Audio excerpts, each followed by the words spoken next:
That's just how my mom is. My fiancée said those words while standing in her mother's kitchen. I looked at her, then I nodded. Okay. 3 months later, she was sitting across from me asking why I had cancelled the wedding. The answer wasn't complicated. I didn't leave because of her mother. I left because she kept choosing her mother every single time. My name is Ethan. I'm 35 years old. I work as a project manager for a construction company. Nothing flashy, nothing glamorous, but it pays well. I own a house, have money in savings, no major debt, no drama. I've always been the type of person who values stability. That's probably why I fell for Olivia. At least the version of Olivia I met in the beginning. She was smart, funny, kind, easy to talk to. After a year and a half together, I proposed. She said yes. For a while, I thought I was the luckiest guy in the world. Then I got to know her mother. Margaret, the first time we met, she seemed polite enough, a little opinionated, a little controlling, but nothing unusual. At least that's what I told myself. Looking back, the first warning sign happened during our third dinner together. Margaret asked what I earned, not what I did, what I earned. I laughed because I thought she was joking. She wasn't. When I politely avoided answering, she smiled and said, "Interesting," then changed the subject. At the time, I ignored it. I shouldn't have. The second warning sign came a few weeks later. Olivia and I had just purchased furniture for my house.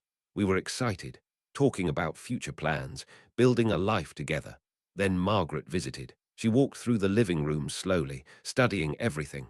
Eventually, she pointed at the couch. "That's the one you bought," Olivia nodded. Margaret looked unimpressed. Then she laughed. "I guess it works if you're on a budget." The room became awkward. I smiled politely. Olivia laughed, not because it was funny, because that's what she always did when her mother made comments. She laughed, smoothed things over, pretended everything was normal. Later that evening, I mentioned it. Olivia immediately defended her. She didn't mean anything by it. I nodded. Maybe she didn't, so I let it go. That became a pattern. Margaret would say something disrespectful. Olivia would defend it. I would let it go. Repeat, repeat, repeat.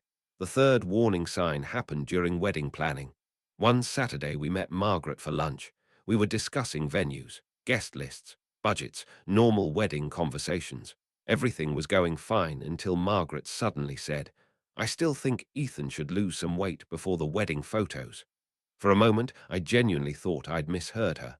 Then she continued, "Those pictures last forever." The table went quiet. I wasn't overweight, not even close. But that wasn't really the point. The point was that nobody had asked. I glanced at Olivia, waiting, expecting something, a defense, a correction, anything. Instead, she smiled awkwardly, then changed the subject. That bothered me more than the comment, because silence can feel like agreement. And lately, Olivia seemed to agree with her mother a lot. As wedding planning continued, Margaret became more involved, then completely involved. The guest list became her guest list. The decorations became her decorations. The decisions became her decisions. Every time Olivia and I made a choice, Margaret had an opinion, and somehow her opinion always won. One evening, I finally asked Olivia, "Do you ever tell your mom no?" She laughed. "You don't understand her." Maybe I didn't, but I was starting to understand something else. Nobody in her family ever challenged her, not Olivia, not her father, not her sister. Everyone simply adapted. Everyone walked around the problem instead of confronting it. And because of that, Margaret believed she could say whatever she wanted. Then came the engagement party. The night everything changed. Most of our friends and family were there. The atmosphere was great. People were laughing, talking, celebrating. Then Margaret stood up to make a toast. At first it seemed normal. She talked about Olivia growing up, family memories, funny stories. Then she turned toward me and smiled. The smile felt wrong immediately. I always imagined Olivia would marry someone a little more ambitious.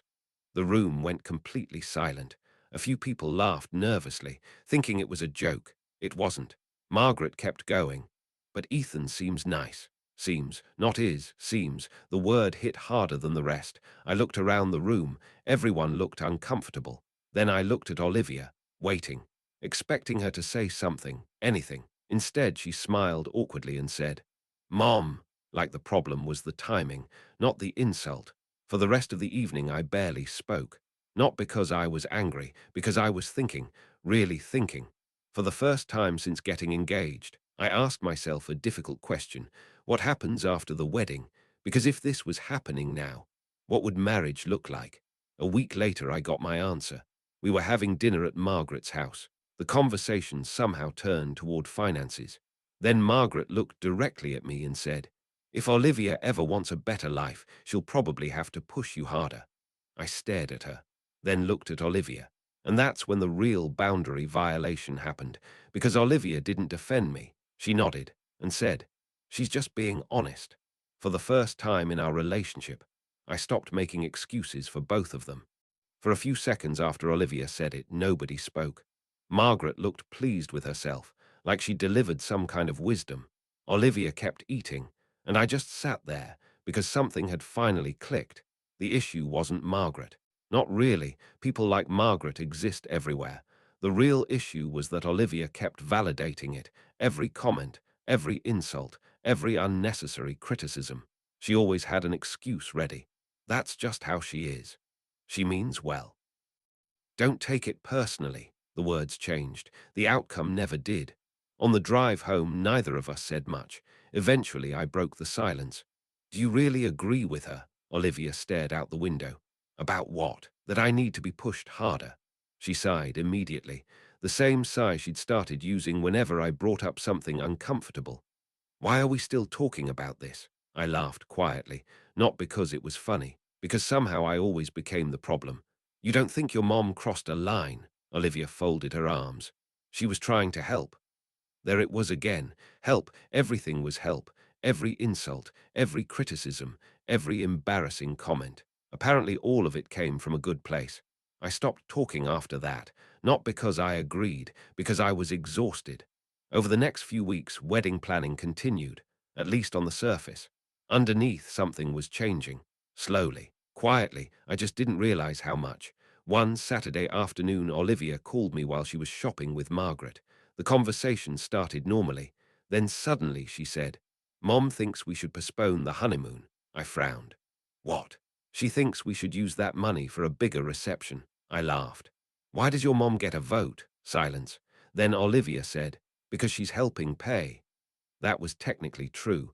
Margaret had offered a small contribution, a very small contribution, less than 10% of the total wedding cost, yet somehow that contribution had become ownership, and Olivia allowed it, every time. That evening we argued, not loudly, not dramatically, but for the first time I pushed back. "I feel like we're planning your mother's wedding." Olivia immediately became defensive. "That's ridiculous." "Is it?" "Yes." I listed several recent decisions: the venue, the decorations, the guest list, the honeymoon discussion. Every example led back to Margaret. Every example ended the same way. Margaret wanted something. Margaret got it. Olivia didn't address any of my points. Instead, she focused on one thing: my reaction. "You're making this a bigger issue than it is." Gaslighting always sounds reasonable at first. That's why it works. The problem isn't what happened. The problem is your response to what happened. And lately, that had become Olivia's favorite strategy. The next major conflict happened during a family barbecue. Margaret was there. Olivia's sister was there. Several relatives were there. Everything seemed normal. Then someone asked about wedding finances. A harmless question. Margaret answered before either of us could. "Thankfully, Olivia is good with money." The comment seemed innocent until she continued, "Because somebody has to be." A few people laughed awkwardly, the familiar nervous laughter. The kind people use when they're uncomfortable. I looked at Olivia. Again, waiting, again, nothing, not a word. Later that night, I finally asked her a question I'd been avoiding. "Why do you never defend me?" Olivia looked shocked. "What are you talking about?" I stared at her. "Seriously." Immediately she became frustrated. "You're being dramatic." There it was, again, not understanding, not accountability, dismissal. Every concern became drama, every feeling became weakness, every boundary became overreaction. For nearly an hour we went in circles. Nothing changed. Nothing ever changed. Then came the discovery that shifted everything. A few days later, I met Olivia's father for lunch, not intentionally. We happened to be at the same restaurant. He asked if he could join me. I said yes. We talked about work, sports, normal things. Then unexpectedly he said, "Margaret can be difficult." I almost laughed. That was the understatement of the century. But I stayed quiet. Then he said something that stuck with me. "You know, I've spent 30 years keeping the peace." I looked at him. He stared down at his coffee, and suddenly I understood. This wasn't new. This wasn't temporary. This was the family system. Margaret criticized. Everyone adapted. Margaret controlled. Everyone adjusted. Margaret crossed boundaries. Everyone made excuses. For 30 years. And now Olivia expected me to do the same. That realization changed everything. Because the issue wasn't one insult or 10 insults. It was the future. The issue wasn't what marriage would look like next month. The issue was what it would look like 20 years from now. Would I be sitting where her father was, exhausted, defeated, still keeping the peace? For the first time, I wasn't thinking about the wedding. I was thinking about the marriage. And those aren't the same thing. The following week, I tried one last conversation, one last honest attempt. No accusations, no anger, just clarity. I explained everything. How disrespected I felt, how unsupported I felt, how concerned I was about our future. For a few minutes, Olivia listened. Then she said something that changed everything. "If you can't handle my family, maybe you shouldn't marry into it." The room went completely silent. A year earlier, I would have argued, defended myself, tried to save the conversation. This time, I simply nodded, then said, "Okay." And for the first time since we got engaged, Olivia looked genuinely afraid. When I said, "Okay," Olivia looked completely stunned. For a few seconds, she just stared at me, waiting, expecting an argument, a defense, a compromise, something, anything. Instead, she got silence. "What do you mean, okay?" I looked at her calmly. "If that's how you feel." The confidence disappeared from her face almost instantly, because for nearly 2 years every disagreement had followed the same script. Her mother criticized me. Olivia defended her. I explained why it bothered me. Olivia told me I was overreacting. Then eventually I let it go. The cycle always ended with me adapting. This time it didn't, and she wasn't prepared for that. The conversation ended shortly afterward. No yelling, no slammed doors. No dramatic threats, just silence. The kind of silence that appears when two people suddenly realize they're no longer having the same relationship. The next morning, Olivia texted me, then called me, then texted again. The messages weren't unusual. But the frequency was. For months she dismissed my concerns. Now suddenly she wanted reassurance. The same reassurance she'd spent months refusing to give me. I answered politely, briefly, but something had changed. I wasn't angry, I was detached. And that difference matters, because anger still cares, detachment doesn't. A few days later came calmer wave one. The practical consequence, wedding planning, or more accurately, the end of wedding planning. Olivia called one evening. "Mom found another venue she wants us to look at." I sat quietly for a second, then answered, "I won't be there." Silence. "What? I'm not looking at venues anymore." She laughed nervously, thinking I was joking. I wasn't. Then I said something she'd never expected to hear. "I think we should pause the wedding." The silence that followed felt endless. "What are you talking about?" "I'm serious." Immediately the panic started. Not because she suddenly understood my feelings, because consequences had entered the room. Real consequences. The kind that can't be ignored. For nearly 2 years she assumed I would stay, adapt, compromise, accept.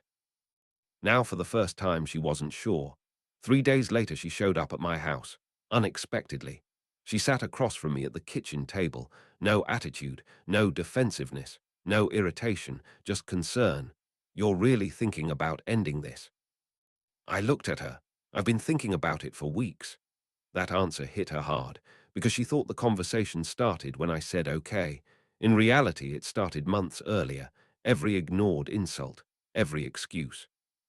Every time she chose comfort over respect, those moments mattered, even when she pretended they didn't. Then came the clue, the proof, the realization. About a week later, Olivia's father called me. He asked if we could talk. We met for coffee. The moment he sat down, I knew something was different. He looked exhausted, the way people look when they've been carrying something for years.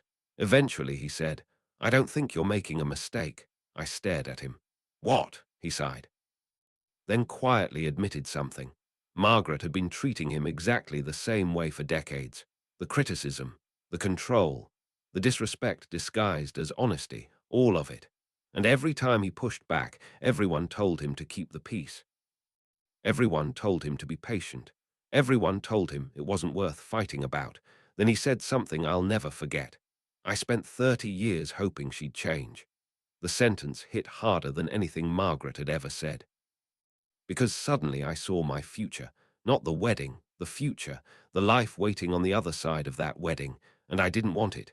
A few days later came the exposure, not dramatic exposure, real exposure, the kind that happens naturally. Olivia's sister called her out during a family dinner.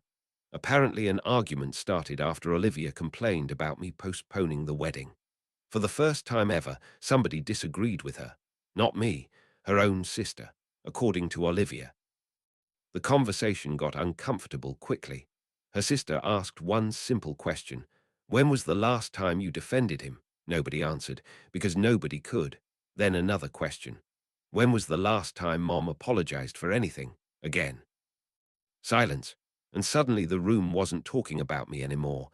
They were talking about a pattern everyone had seen, but nobody wanted to acknowledge. Reality had finally arrived. Then came Karma Wave 2, the social consequence. Friends started hearing pieces of the story. Family members started asking questions, not because I exposed anyone, because people naturally talk. The surprising part, most people understood my decision, even some of Olivia's relatives. Especially after learning how often these situations happened. One by one, people stopped treating the wedding cancellation like a mystery and started treating it like an outcome, a predictable outcome, the result of years of behavior. Not one argument, years. Then came Karma Wave 3, the emotional consequence, the hardest one. About 6 weeks later, Olivia asked to meet. I agreed. We met at a small cafe near downtown. The moment she sat down, I noticed something different. No confidence, no certainty, no excuses, just sadness. For several minutes, neither of us spoke. Then she finally asked, "Did you really think I'd never choose you?" The question surprised me, because it was honest, painfully honest. I thought about it, then nodded. "Yeah." Tears immediately filled her eyes, not dramatic tears, not manipulative tears. The kind people cry when they finally see something clearly. For nearly an hour we talked, honestly. More honestly than we had in months. Eventually, Olivia admitted something, not about me, about herself. She'd spent so many years managing her mother's emotions that she'd stopped recognizing disrespect. She normalized it, excused it, defended it, and eventually expected everyone else to do the same. Then she said something that stuck with me. "I thought you'd always understand." There it was, the truth, the thing underneath everything else. She thought my patience had no limit. My loyalty had no limit. My understanding had no limit. And because she believed that, she stopped protecting the relationship. Because people stop protecting things they believe they can't lose. A month later, we officially ended the engagement. Quietly, respectfully, no screaming, no revenge, no dramatic confrontation, just acceptance. The relationship had already ended long before the wedding was cancelled. We were simply acknowledging reality. The following year became one of the most peaceful years of my life. I focused on work, spent more time with friends, traveled, improved my health, bought a small lake property I'd been considering for years. Most importantly, I stopped apologizing for wanting respect, and that changed everything. About a year later, I heard through a mutual friend that Olivia was struggling, not financially, not professionally, emotionally, because for the first time in her life, somebody had actually left, not argued, not complained, not threatened, left. And that forced her to examine things she'd avoided for years. I genuinely hope she did, because despite everything, I never hated her. I just couldn't marry the version of her that existed back then. And looking back now, I realized something important. The relationship didn't end because her mother insulted me. It didn't end because of one comment, or one dinner, or one argument. It ended because every insult came with a choice. And every time that choice appeared, Olivia chose the wrong side. The wedding wasn't cancelled because of her mother. It was cancelled because my fiancé never realized that protecting a relationship sometimes means standing up to the people you love. And once I finally understood that, I stopped chasing. That's when everything changed.